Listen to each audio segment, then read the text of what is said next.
Hello दोस्तों। बहुत सारे लोग तो अब कहते हैं कि इंजीनियर्स अनएम्प्लॉयमेंट से डूब जाएंगे। कहते हैं बहुत सारे लोग अब इंजीनियर्स तो अनएम्प्लॉयमेंट से डूब जाएंगे। कहो उनसे डट के कि हम ही है जो आपके ज़िंदगी में एक नया रेवोल्यूशन लाएंगे। देखो बच्चों, ये नया रेवोल्यूशन तभी पॉसिबल है जब आप एप्लीकेशन ओरिएंटेड पढ़ोगे। और उसी बात को मद्देनज़र रखते हुए हम आज पढ़ने जा रहे हैं एक नया सब्जेक्ट जिसका नाम है एस्टिमेटिंग एंड कॉस्टिंग। तो ये सब्जेक्ट अगर आप बच्चों अच्छे से पढ़ते हो तो आप मार्केट में निकल के एक अच्छा नहीं बहुत अच्छा एस्टिमेटर बन सकते हो। तो चलिए दोस्तों, देर किस बात की, कर लेते हैं टू द पॉइंट बात और शुरू कर लेते हैं आज का। तो देखिए बच्चों, ये जो एस्टिमेटिंग एंड कॉस्टिंग नाम का सब्जेक्ट है ये है क्या असल में, इसको पहले जान लेते हैं। तो इसमें बिल्कुल दो ही वर्ड है, एक एस्टिमेटिंग है और दूसरा कॉस्टिंग है। अब एस्टिमेटिंग का मतलब ऐसा है कि हमें क्वांटिटीज का कैलकुलेशन करना होता है। क्वांटिटी कैलकुलेशन मतलब क्या, अगर आप बिल्डिंग कंस्ट्रक्ट कर रहे हो तो उसमें सीमेंट कितना लगेगा, एग्रीगेट कितना लगेगा, ये सब चीज़ों का मटेरियल का जो क्वांटिटी निकालते हैं उसको सिंपली एस्टिमेटिंग बोलते हैं। और उसके रेट को आप इस क्वांटिटी के साथ मल्टीप्लाई करोगे तो आपको एक अमाउंट मिल जाती है। ये हो गया आपका कॉस्टिंग, मतलब कितना खर्चा आएगा। ठीक है, एक बार आपने क्वांटिटी निकाली, मार्केट में उसका क्या रेट चल रहा है उससे उसको मल्टीप्लाई किया तो आपका खर्चा निकल जाएगा। यही है अपना estimating and costing, that's it. जैसे अगर आप एग्जांपल के तौर पे देखें तो अगर आपको 5 बैग सीमेंट लग रहा है किसी काम के लिए, तो आपने क्या किया, 5 बैग सीमेंट लगने वाला है ये एस्टिमेट किया, कितना मटेरियल लगेगा ये आपने एस्टिमेट किया। वही आप एक बैग का क्या रेट है, मान लो 380 है, तो 380 इंटू 5 ये करके जो भी आएगा वो आपका खर्चा रहेगा। इसी को हम एस्टिमेटिंग एंड कॉस्टिंग कह देते हैं। ये तो हुआ एस्टिमेटिंग एंड कॉस्टिंग के बारे में। अब समझ लेते हैं थोड़ा इसका एग्जामिनेशन स्कीम, कैसे कैसे मार्क्स दिए गए हैं, क्या करना पड़ेगा। तो ये जो सब्जेक्ट है दो पार्ट में डिवाइड किया गया है, एक थ्योरी दूसरा प्रैक्टिकल। तो अब हम समझ लेते हैं एग्जामिनेशन स्कीम। एग्जामिनेशन स्कीम, अब इसमें पहला पार्ट आता है थ्योरी और दूसरा पार्ट मैंने क्या बोला कि जो भी आप प्रैक्टिकल परफॉर्म करोगे वो वाला प्रैक्टिकल। अब इसमें बात ऐसी है, थ्योरी आपकी रहेगी पूरे 100 मार्क्स की, उसमें से 70 मार्क्स का रहेगा आपका पेपर जो लिखना है। ठीक है, जो पेपर आप लिखते हो वो 70 मार्क्स का रहेगा। और अगर 70 में से 28 मार्क्स आप लाते हो तो ही पास हो। अब ये तो बताने के लिए बता रहा हूं, बट हमें तो टारगेट करना है 70 मार्क्स को। हमें 28 की तरफ देखना ही नहीं है, हमें 70 मार्क्स को टारगेट करना है, तभी पूरा नॉलेज हम एक्वायर करेंगे। अब ये हुई 70 मार्क्स के रिटर्न पेपर की बात। अब बचे थ्योरी में 30 मार्क्स। ये जो 30 मार्क्स है इसका डिस्ट्रीब्यूशन 20 और 10 ऐसा हुआ है।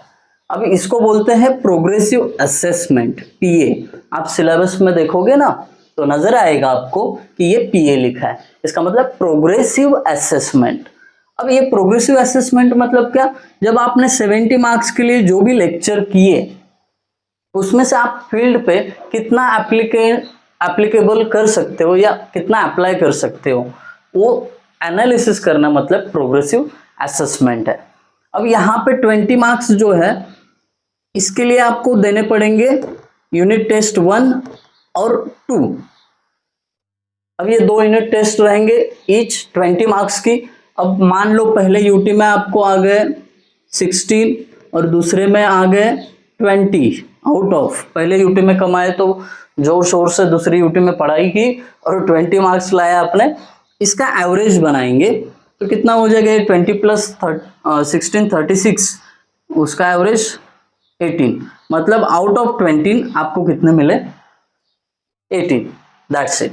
अब ये बचे 10 मार्क्स। 10 मार्क्स किसके लिए है, तो ये है आपका माइक्रो प्रोजेक्ट जो करोगे आप। जो कोर्स आउटकम होते हैं ना, उसके बेस पे आपको क्या करना पड़ता है, एक माइक्रो प्रोजेक्ट बनाना पड़ता है। वो अगर बनाओगे तो उसके बेस पे आपको 10 मार्क्स मिलेंगे। अब इसमें भी ना डिवाइडेशन है ये माइक्रो प्रोजेक्ट में, 6 और 4। अब ये 6 मार्क्स जो है, ये आप जो माइक्रो प्रोजेक्ट के लिए रिपोर्ट बनाते हो ना, हमने क्या क्या वर्क किया वो रिटर्न में देते हो, एक अच्छा से रिपोर्ट बना के दोगे, तो उसके लिए ये 6 मार्क्स है रिपोर्ट के। अब इस रिपोर्ट के बेस पे सर आपसे कुछ सवाल जवाब करेंगे, आपको पूछे गए सवाल का अगर अच्छे से जवाब दिया तो ये आउट ऑफ 4 आपके ऊपर है कितने मार्क्स मिलेंगे। दैट्स इट, ये हमारा थ्योरी पार्ट हो गया।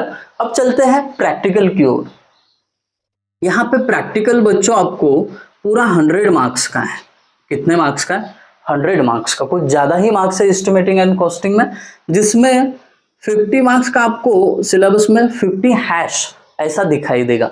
इसका मतलब ये 50 मार्क्स का होगा आपका एक्सटर्नल एग्जाम, बाहर के कॉलेज से टीचर आएंगे और आपका वाइवा या रिटर्न में कुछ क्वेश्चंस लिखवा के ले लेंगे, प्रैक्टिकल्स परफॉर्म करवाएंगे, तो उसके बेस पे रहेंगे आपके 50 मार्क्स।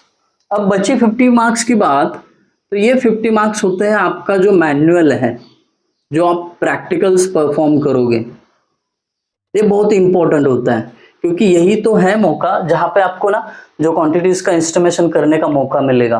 कोई ड्राइंग आपको दिया जाएगा, उसके हिसाब से आपको क्या करना है, एस्टिमेशंस करने हैं, क्वांटिटीज निकालनी है, सीमेंट कितना, सैंड कितना, एग्रीगेट कितना, ये सब चीजें आपको डिटेल में निकालने का मौका यहाँ पे प्रैक्टिकल में मिलेगा। तो आप जो भी थ्योरी में पढ़ते हो उसका इम्प्लीमेंटेशन आपको प्रैक्टिकल में करने का पूरा मौका मिलेगा। यहाँ पे आपको थोड़ा सा फोकस करना ही पड़ेगा। So guys, this is all about the examination scheme. तो पूरा कितना मार्क्स है इसका, ये 100 प्लस ये 100, टोटल 200 मार्क्स का ये एस्टिमेटिंग एंड कॉस्टिंग सब्जेक्ट है। अब इसके बाद चलते हैं हम थोड़ा सा इसके यूनिट्स पे, कौन से चैप्टर्स पढ़ने। तो टोटल मैं बता दूं आपको, इस सब्जेक्ट में 5 यूनिट्स है। अब 1 बाय 1 जान लेते हैं कौन से यूनिट्स है। तो पहला यूनिट जो है वो एकदम बेसिक के बारे में है। इसमें हमें फंडामेंटल्स जान लेने हैं, fundamentals of estimating and costing. ये जो है fundamentals of estimating and costing, अगर ये चैप्टर आप अच्छे से करते हो तो इसके लिए मार्क्स अलॉट किए गए हैं 12। ये ऑप्शन के साथ होते हैं 12 मार्क्स। दूसरा चैप्टर है अप्रोक्सीमेट एस्टिमेट, अप्रोक्सीमेट एस्टिमेट्स। हाँ, मैं आपको ये भी बता देता हूं कि ये जो 12 मार्क्स है इसके लिए क्या क्या पढ़ना है। ठीक है, पहले वो चीज क्लियर कर लेता हूं। ये जो फंडामेंटल्स का अर्थ ही यही है कि आप उसके बेसिक्स में जाएंगे। एस्टिमेटिंग एंड कॉस्टिंग के बारे में जितने भी बेसिक्स होंगे, जैसे कि कौन से टाइप के एस्टिमेट्स होते हैं, किस तरीके से एस्टिमेट निकाला जाता है, उसके लिए डॉक्यूमेंट्स क्या क्या लगते हैं, आपको क्या क्या प्रोसीजर्स फॉलो करने हैं, ये सब चीजें जितनी भी बेसिक्स है वो पहले चैप्टर में पढ़ने आपको मिलेगी। अब ये पढ़ने के बाद दूसरा चैप्टर जो है अप्रोक्सीमेट एस्टिमेट्स। अब इसके जो मार्क्स है ये हैं 6 मार्क्स। अब इसका नाम ही सजेस्ट कर रहा है कि इसमें क्या पढ़ना है। आपको ना अप्रोक्सीमेटली एस्टिमेट करना है, मतलब अप्रोक्सीमेटली, कोई डिटेल में जाके आपको सीमेंट, सैंड, एग्रीगेट कितना लगने वाला है ये नहीं निकालना है। आपको सीधा अप्रोक्सीमेशन, एक अंदाज के तहत आपको बताना है कि कितना कॉस्टिंग जाएगा। वो बोलेंगे कि मान लो 100 पेशेंट या 100 बेड का एक हॉस्पिटल बनवाना है, तो कितना खर्चा आएगा। तो आपको प्रोवाइड करेंगे 5 बेड का अगर हॉस्पिटल बनवाना चाहते हो तो 50,000 खर्चा आ रहा है, तो इसके लिए कितना लगेगा। तो आप सीधा मल्टीप्लाई करोगे 100 को, तो आपको अप्रोक्सीमेट वैल्यू मिल जाएगा। इसको डिटेल में तो हम चैप्टर नंबर 2 में देख ही लेंगे, बस आइडिया देख के रखा कि एस्टिमेशन जो होता है अप्रोक्सीमेट होता है, ज्यादा डिटेल में नहीं जाते, कौन सा मटेरियल कितना लगेगा इतना डिटेल में नहीं जाते हैं। अब ये दूसरा हो गया। अब तीसरा जो चैप्टर है बहुत इंपॉर्टेंट है, जिसका नाम है डिटेल्ड एस्टिमेट्स। Detailed estimates. बच्चों ये भी देखना बहुत जरूरी है, नहीं तो आप सोचते रहेंगे कि ये इंट्रोडक्शन वाला वीडियो थोड़ा स्किप करता हो, नहीं, यही तो पूरा आइडिया क्लियर हो जाता है, सिनेरियो क्लियर हो जाता है कि ये सब्जेक्ट में करना क्या है। इसके लिए ये सब्जेक्ट आपको पहले से देखना बहुत जरूरी है। अब डिटेल्ड एस्टिमेट, इसका नाम ही सजेस्ट कर रहा है कि भाई साहब आपको क्या करना है, एस्टिमेट, वो भी कैसे, एकदम डिटेल में जाके। जैसे अभी मैंने बोला ना, सीमेंट, सैंड, एग्रीगेट, छोटा छोटा मटेरियल है ना, उसका क्वांटिटी का आपको कैलकुलेशन आना बहुत जरूरी है। वैसे अप्रोक्सीमेट में कोई वैसा नहीं था, डिटेल में जाने की जरूरत थी नहीं, बराबर। अब डिटेल एस्टिमेट, जैसे जिस हिसाब से मैं इतना जोर देके बोल रहा हूँ कि ये इंपॉर्टेंट है, तो मार्क्स भी उसकी तरह ही अलॉट किए होंगे ना। देखो बच्चों 28, अब तो बच्चे सोच रहे होंगे सर आपने बोला था मिनिमम 28 मार्क्स चाहिए ना, मैं बस यही चैप्टर करके जाऊंगा ना। बच्चों कभी कभी इसका कुछ गलत हो गया तो फिर बाकी चैप्टर्स का सहारा लगेगा आपको, तो पूरे चैप्टर्स करने हैं। तो बट इसका वेटेज समझ रहे हो आप, 28 मार्क्स का इसका वेटेज, इस पे भी फोकस करना है बाकी चैप्टर्स के साथ। अब डिटेल एस्टिमेट में क्या करना है वही बताऊंगा मैं। Cement, sand, aggregate, earthwork, tiling कितना करना पड़ रहा है, आपका ब्रिक वर्क कितना करना पड़ रहा है, कॉन्क्रीटिंग वर्क कितना करना पड़ रहा है, ये सब की सब चीजें एकदम डिटेल में टू द पॉइंट जाके निकालनी पड़ेगी, इसलिए इसको डिटेल एस्टिमेट ऐसा बोला गया है। अब बढ़ते हैं थोड़ा सा आगे चैप्टर नंबर 4 की ओर। ये जो चैप्टर है ये है रेट एनालिसिस।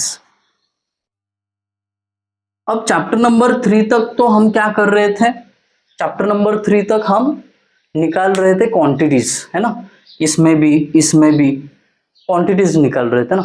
अब यहाँ पे रेट, खर्चा कितना जाएगा वो सब रेट एनालिसिस, मार्केट में सीमेंट बैग कितने का है, एग्रीगेट का रेट क्या चल रहा है, टाइलिंग का क्या रेट चल रहा है, तो वो रेट पता करके जो अब तक निकालते आए हुए जो क्वांटिटीज है उससे मल्टीप्लाई करोगे और उससे आप बनाओगे रेट एनालिसिस। बहुत इंटरेस्टिंग सब्जेक्ट है ये, और इसमें तो आपको पूरा साफ आइडिया आ जाता है कि कोई अगर किसी कंस्ट्रक्शन को अंजाम देने जा रहा है तो उसका खर्चा कितना आएगा।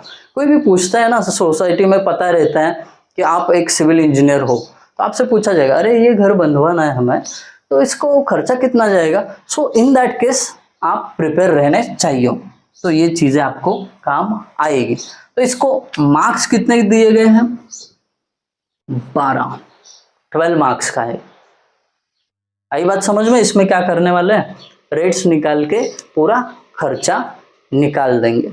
अब बचा लास्ट और 5th चैप्टर जिसका नाम है एस्टीमेट फॉर सिविल इंजीनियरिंग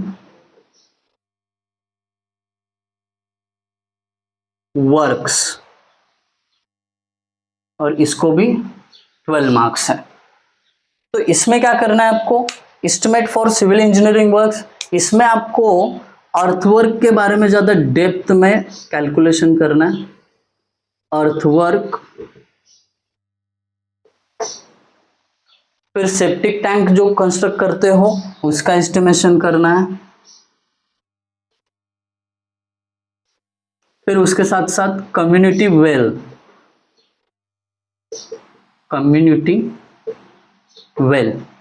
ये भी आपको कैलकुलेशन करने को मिलेगा। तो ये पूरा सब्जेक्ट अगर अच्छे से आप पढ़ोगे तो एक अच्छा एस्टिमेटर, नहीं बहुत अच्छा एस्टिमेटर आप बन ही जाओगे।